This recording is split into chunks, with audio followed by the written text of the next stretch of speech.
আরে ভাই 20 তারিখের খেলা রাত 1টায় আর্জেন্টিনায় জিতবো। কেউ টিহাইতেও পারতো না। বুঝছস? বুঝতে রাখিস। আরে দূর বেটা, 20 তারিখের খেলায় আর্জেন্টিনা জিতল।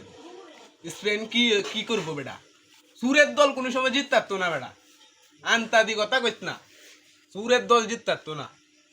সুরের দল কোনো সময় বিশ্বকাপ নিতে পারতো না।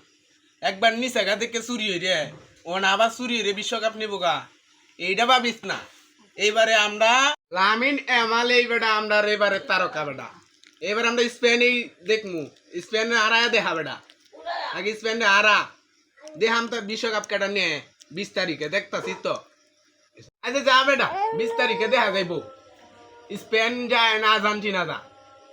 যারা আর্জেন্টিনা সাপোর্টার আছো তারা মেসির পিক দিয়া কমেন্ট করবা কমেন্ট বক্সে, বুঝছ? আচ্ছা দেখা যাইব না, দেখা মিত তো 20 তারিখে তোরা নিতারস কিনা। আর স্পেনের সাপোর্টার যারা আছো সবাই লামিন এমালের পিক দিয়ে কমেন্ট বক্সে কমেন্ট করে যাবা যে এবার স্পেনে জিতবে ইনশাল্লাহ, একজন মুসলিম প্লেয়ারই জিতবে ইনশাল্লাহ।